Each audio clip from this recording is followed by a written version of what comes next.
ये है रिजवान अली जो नाबीना है। ऑफिस में एक साथ काम करने वाली लड़की को रिजवान से मोहब्बत हुई और मोहब्बत फिर शादी में तब्दील हो गई। इनकी ना माशाल्लाह सीरत बहुत अच्छी है और इनका बात करने का अंदाज, हर चीज़ मुझे बहुत अच्छी लगती थी। जब मुझे प्रपोजल आया तो मैंने इनकार नहीं किया इनको।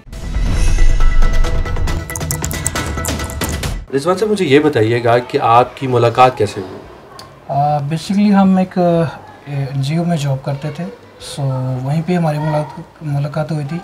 मैं डिसेबल पर्सनस को, क्योंकि मैं खुद डिसेबल था तो कंप्यूटर सिखाता था, सो ये वहाँ पे डिसेबल जो फीमेल यूज़र्स थी उनको अटेंड करती थी, तो उस एनजीओ में हमारी मुलाकात हुई थी। तो प्रपोज सबसे पहले आपने किया या भाभी ने किया आपको? नहीं, मैंने किया इनको प्रपोज। इसमें कोई तो प्रपोज करते वक्त दिल में ख्याल नहीं आया कि आप जो हैं वो डिसेबल हैं, क्या पता ये मानेंगी या नहीं मानेंगी, और सबसे बड़ी बात कि अपनी फैमिली को किस तरह से कन्विंस करेंगी? जी बिल्कुल, जहन में बहुत कुछ शको शुबहात थे, बातें थी, बहुत ज़्यादा थी। कुछ से पूछा दोस्तों से, जो हमारे स्टाफ के लोग थे उनसे मशवरा किया, दैन फिर जैसा वो कॉन्फिडेंस बहाल हुआ, दैन फिर इनको प्रपोज़ किया, कुछ हाँ ना होती और अल्हम्दुलिल्लाह फिर ये मैरिज हो गई, शादी हो गई। तो दोस्तों ने आपके कोई हेल्प वगैरह की आपकी, जो आपके साथ आपके कोलीग वगैरह थे? जी वहाँ पे बिल्कुल मेरा फ्रेंड थे, मेरे दोस्त थे, जाहिद इनका नाम था, और इन्होंने काफ़ी हेल्प की, इनकी मिसेस ने भी, क्योंकि वो हम एक ही ऑफिस में जॉब करते थे। सो उसमें उन्होंने बहुत ज़्यादा, उनकी कंट्रीब्यूशन बहुत ज़्यादा थी हमारी लाइफ में, और मेन किरदार उन्हीं का ही था तकरीबन। उसके बाद फिर मिसेस का था, तो कि इन्होंने अपनी फैमिली को और फैमिली की मुश्किलात को हैंडल ही नहीं किया। आपको इनमें क्या अच्छा लगा था? मिसेस में सबसे बड़ी बात यह थी कि ये एक तो जैसे खातून जो फीमेल्स होती हैं काफ़ी एडवांस होती हैं, ये इतनी एडवांस नहीं थी। दूसरा कि अपने काम से काम था इनका, मैं बहुत कुछ नोट करता था, बिकॉज देख तो नहीं था सकता तो फील कर सकता था। तो कुछ इन्हीं वजूहात की वजह से कि वो ये अपने डिसिप्लिन में रहती थी, अपनी जो पर्दादारी और सेकंड सिस्टम था बिल्कुल डिसिप्लिन में सिस्टम था, तो वो मुझे अच्छा लगा। और सेकेंडली इनकी शॉर्ट सी फैमिली थी, इतनी बड़ी फैमिली नहीं थी, इस वजह से भी मैंने प्रपोज़ किया इनको। तो आपने जब घर बताया कि मुझे जो है वो एक खातून पसंद आ गई हैं, घर वालों का कैसा रिस्पॉन्स था? इतना कुछ खास नहीं, बेटर था। मेरी बढ़िया आपी, उन्होंने काफ़ी मेरी हेल्प की मेरी फैमिली के साथ। अबू नहीं थे मान रहे, अक्सर फाइनेंस का कोई इशू था, और मामा को कन्वे कर दिया। फिर आपी ने काफ़ी हेल्प की इस मामले में, मेरी बड़ी आपी ने। उन्होंने जो सा ना मेरी फैमिली में बहुत मेन किरदार अदा किया मेरी फैमिली से। अच्छा भाभी, आप मुझे बताइए कि जब आपने पहली नज़र में रिजवान साहब को देखा तो क्या दिल में ख्याल आया और क्या सोच रही थी आप उस वक्त? मैं प्रपोज इन्होंने मुझे किया था, लेकिन मैं इनसे कंप्यूटर का सीखती थी। इनकी ना माशाल्लाह सीरत बहुत अच्छी है और इनका बात करने का अंदाज, हर चीज़ मुझे बहुत अच्छी लगती थी। तो शुरू से ही आप अट्रैक्ट थी? हाँ जी, शुरू से ही थी, लेकिन ये नहीं था कि शादी भी कर लूँगी, लेकिन नहीं, शादी का नहीं सोचा था। लेकिन इन्होंने मुझे जब प्रपोज़ल दिया तो फिर मैंने कहा अच्छा मैं घर वालों से बात करती हूँ। तो घर वालों से बात की, अम्मी नहीं मानी, मेरी अम्मी बहुत ज़्यादा नाराज़ हो रही थी मेरे साथ, नहीं इधर नहीं करनी शादी। तो फिर मैंने बहुत मुश्किलों से ना उनको मनाया, और फिर उन्होंने फिर मामू और अब्बू वगैरह सबको फिर उन्होंने मनाया। मेरी अम्मी जो है ना वो डेफ एंड म्यूट है। मुझे साइन लैंग्वेज आती थी उनकी, और बहुत अच्छे तरीके से आती है, और मैंने उनको बड़े अच्छे तरीके से समझाया, सारा डिसेबिलिटी का इनका बताया। तो पहले तो वो इस चीज़ पर एतराज़ कर रही थी कि एक तो मैं बोल सुन नहीं सकती, मैं कैसे बात करूँगी रिश्ते को करने में? हाँ जी, रिश्ते में करने को, और फिर कभी कोई बात हो भी जाए फैमिली में तो मैं कैसे उसे समझाऊंगी। तो मैंने कहा मैं हूँ ना, मैं खुद समझाऊंगी, आप परेशान ना हो, आपकी बेटी सेटिस्फाई है तो आप भी सेटिस्फाई हो जाए। तो बस उन्होंने फिर मेरी बात को अंडरस्टैंड किया और फिर उन्होंने सबको मनाया। हर किसी की नज़रें तरसी निगाहों से हर कोई देखता था कि ये बेचारी ने शादी कर ली, पता नहीं क्या बात थी ऐसी, किस वजह से की शादी इसने, या शायद इसके साथ धोखा हुआ है, कुछ इस तरह की बातें वो बहुत ज़्यादा ऐसी फेस करने को मिली। हाँ जी, रिश्तेदारों में। रिजवान साहब, जब आपकी शादी हुई और जब आप बारात लेके गए जी, उस वक्त आपने बताया कि एक इंसिडेंट हुआ, वो इंसिडेंट क्या हुआ था? इंसिडेंट ये हुआ कि बारात कुछ फैमिली की वजह से, कुछ फैमिली के इश्यूज़ की वजह से कुछ लेट थी, क्योंकि काफ़ी लोग शादी ब्याह पे रूठ जाते हैं, उनको मनाना फिर लेट हो गए हम। सो जब हम वहाँ पे पहुँचे उससे पहले ही जो सा है ना, क्योंकि आफ्टर मैरिज मिसेस ने मेरे साथ शेयर किया था कि वहाँ पे कुछ लोग कहना शुरू हो गए थे कि भाई बारात इसलिए लेट आई, धोखा हो गया आपके साथ। और जब बारात लेके वहाँ पे पहुँच गए हैं, जब स्टेज पे बैठा, फिर लोगों को आहिस्ता आहिस्ता मेरी एक्टिविटी से पता लगना शुरू हो गया, यार इसकी तो नज़र का प्रॉब्लम है।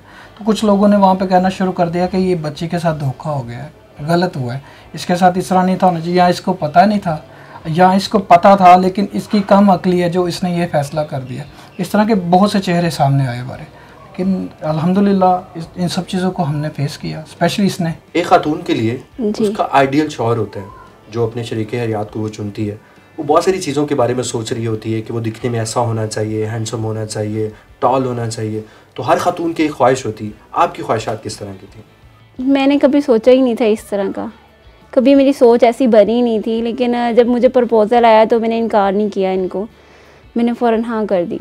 शायद आप अपनी वालिदा और वालिद हाँ जी, हाँ जी बिल्कुल, उनको मैंने देखा और अंडरस्टैंड किया हुआ था, इसलिए फिर मैंने कभी इन चीज़ों को सोचा ही नहीं, कभी वो जहन में आई ही नहीं कि इस तरह का होना चाहिए या होता है ना ये। लेकिन आज कमी इस चीज़ की फील होती है कि जब हम कहीं बाहर मूव करते हैं ना, तो होता है कहीं ना बाइक में बैठे मियाँ बीवी जा रहे हैं तो बाइक पे जाएं, ये वो इस तरह की ना थोड़ी बहुत होती है फील।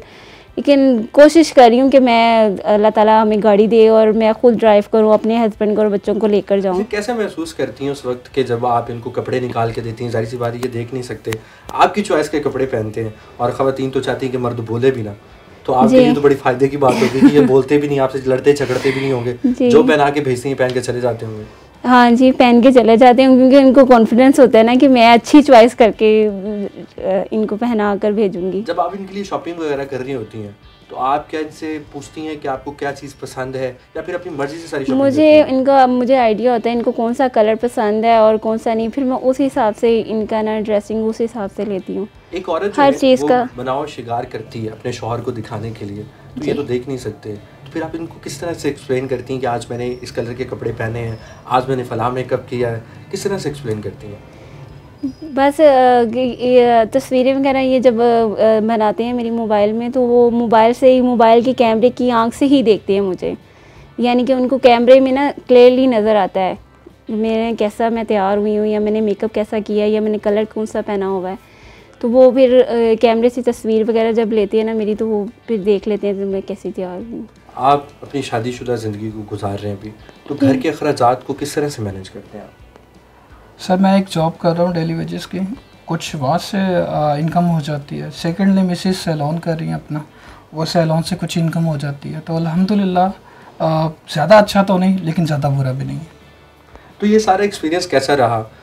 अमूमन हमने देखा है कि जो शादीशुदा जोड़े हैं उनमें तनक कलामी भी हो जाती है, लड़ाई झगड़े भी हो जाते हैं, तो लड़ाई में पहल कौन करते हैं? भाभी आप करती हैं या रिजवान साहब आप करते हैं? जी, लड़ाई से जहाँ तक है कि वो तो होती रहती है, इसमें कोई शक नहीं है। ये होती है जनरली, कभी कभी छोटे बच्चे की वजह से इश्यू हो जाता है, कोई बच्चे को मैंने डांट दिया तो ये बोल पड़ती है, अगर इन्होंने डांट दिया तो मैं बोल पड़ता हूँ, या डिफरेंट इस किस्म की जो सी छोटी मोटी नोकझोंक होती रहती है। तो मनाता कौन है? भाभी आप मनाती हैं या रिजवान साहब आपको मनाते हैं? रिजवान ही मनाते हैं। रिजवान आपको मनाते हैं? किस तरह से मनाते हैं? कोई गाना शाना सुनाते हैं आपको, कोई शायरी वगैरह सुनाते हैं, किस तरह से मनाते हैं?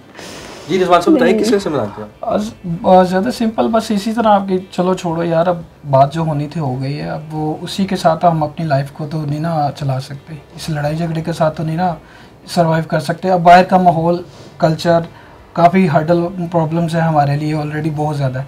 अगर हम भी इन छोटी छोटी बातों पे प्लस करते गए ना, तो लोगों के लिए बहुत आसान हदफ हो जाएंगे। इस तरह की बहुत सी बातें होती थी जिनके साथ मैनेज किया जाता। जब आप लड़कियों को देखती हैं कि छोटी छोटी बात में नोक-झोंक हो जाती है और वो बहुत डिमांडिंग होती हैं कि हमें तो ये भी चाहिए, हमें वो भी चाहिए, और आपने कोई डिमांड नहीं की और एक ऐसे इंसान के साथ अपनी ज़िंदगी का आगाज़ किया जो कि देख भी नहीं सकते।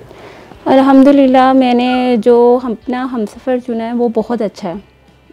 मैं कहती हूँ जो नॉन डिसेबल है ना, उनको मैं देख रही होती हूँ कि लड़ाइयाँ झगड़े, कहीं किसी का अफेयर निकल गया, कहीं किसी ने डिवोर्स दे दी, इन चीज़ों को जब मैं देखती हूँ तो मैं और शुक्र अदा करती हूँ अल्लाह ताला का कि अल्लाह ताला ने मुझे इतना अच्छा हस्बैंड दिया है जिसकी सीरत इतनी अच्छी है, उसकी नेचर इतनी अच्छी है। और ये 14 साल हमारे ऐसे गुजरे हैं जैसे लगता है जैसे 3 साल हुए हैं या 2 साल हुए हैं हमारी शादी को। आखिर में हमारे देखने वाले नाज़रीन को कोई पैगाम? लोगों को पैगाम यही है कि डिसेबिलिटी को इतना कमतर ना समझे और ना ही इस चीज़ को इतना वो करें कि भाई ये तो हमारे लिए गुनाह है। वो भी इंसान है और उनका भी इखलाक आप देखें, आप शक्ल सूरत को ये ना देखें। अल्लाह रहम करे अगर आप नॉन डिसेबल के साथ शादी करें और कल को अल्लाह रहम करे एक्सीडेंट हो जाए या उसकी नज़र वीक होते होते नज़र चली जाए या कुछ भी ऐसा हो सकता है, तो उन चीज़ों को फेस तब भी तो आप लोगों ने करना है ना। तो आप जो पहले के इस तरह के हैं तो आप उनको फेस करें और उनको देखें कि वो आपके साथ ज़िंदगी अच्छी बेटर ज़िंदगी गुजार सकते हैं। रिजवान साहब, आप आखिर में कोई पैगाम देना चाहें? सर, आखिर में पैगाम यही देना चाहता हूँ कि डिसेबिलिटी कोई बुरी चीज़ नहीं है। इसको डिसेबल पर्सनस को मैं स्पेशली ये मैसेज देना चाह रहा हूँ कि डिसेबिलिटी बुरी चीज़ नहीं है, इसको जस्ट पहचानने की देर है।